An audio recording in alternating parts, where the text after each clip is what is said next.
All right, Shalom. For the first, I want to give our praise, glory, and honor to Yahweh, Ba'ashem Yahushai, Ba'ashem Harakakwadash Bakathum. Double honor to the apostles and the elders of the great millstone, and to all the Akim across the globe, pushing the word of truth and city. I want to say Shalom. Inside Diana, great millstone camper, Cleveland. I've been having some personal issues I had to take care of. So just now getting my phone back and things like that, getting back acclimated to you know, normalcy, so to speak. But we're all seeing the um, tensions in the war with Syria escalating. I don't want to get into Jeremiah 28:8. It says, "The prophets that have been before me and before thee of old prophesied both against many countries and against great kingdoms, of war and of evil and of pestilence." This is something that we've been prophesying about. From the beginning. The old prophets prophesied about the destruction of Babylon, about the nation making war with the beast. And we're here to reiterate and to come in their stead and do the same thing. This latest war has feels a little bit different. We're seeing tanks, or not tanks, ships and planes getting attacked, and missiles flying. And one thing we know about America, they don't take kindly to being shown up.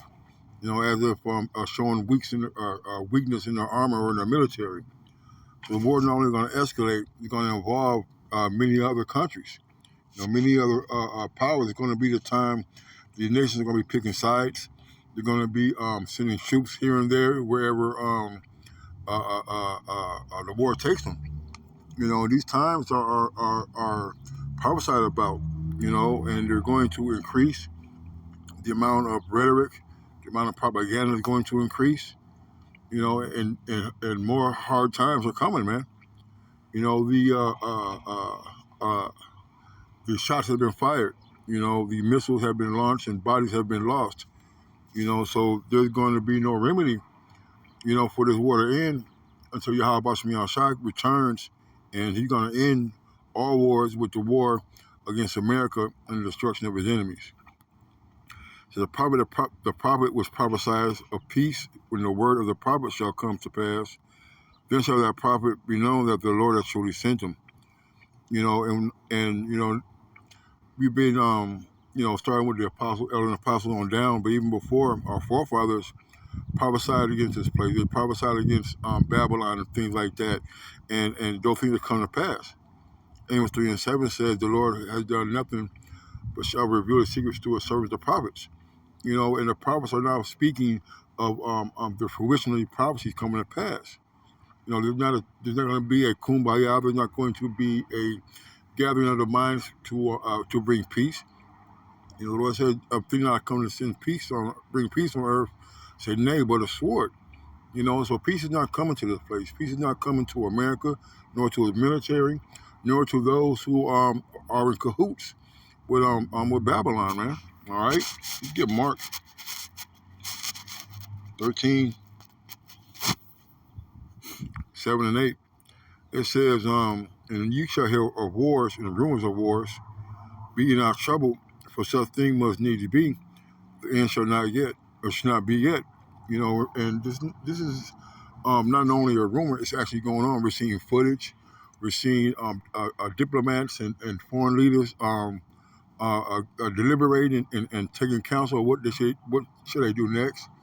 What side of the fence they're gonna be on. But this is just the beginning of sorrows, man. And there's more to come.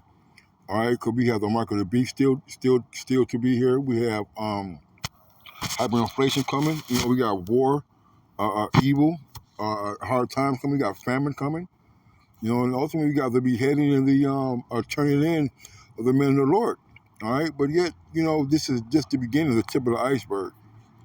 Verse 8: "For nation shall rise against nation, and kingdom against kingdom. There shall be earthquakes in divers places, and there shall be famines and troubles."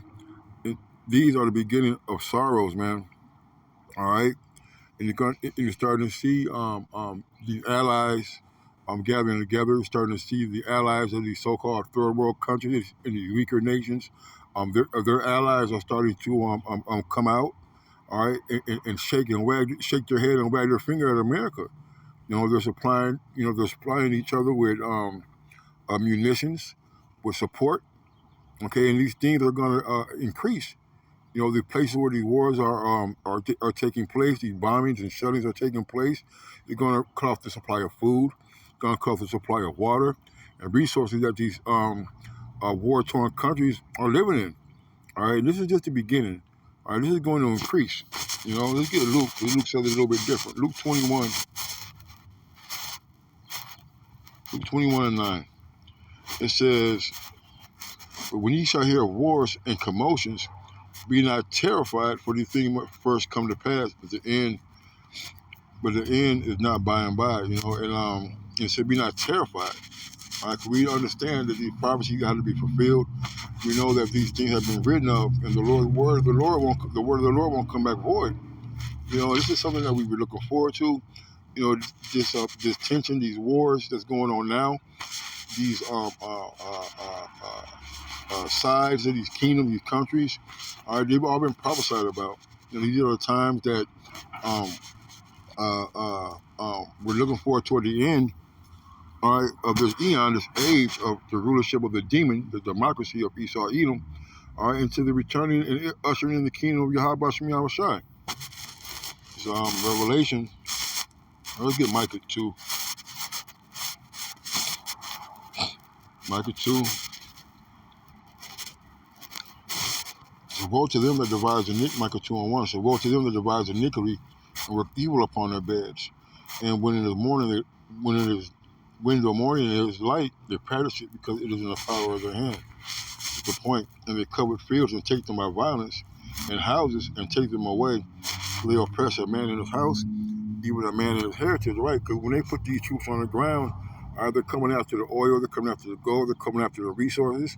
They're going into these towns and these villages and searching house by house to look for so-called enemy combatants or people who do not want to be in compliance, all right, with the oppressing authority, all right, which is America, all right. So this is something, nothing new, but this is just the MO of Esau Edom, all right, going out, all right, taking things that's not his, all right, because really the world and the earth belongs to Yahshua. Revelation 11:14.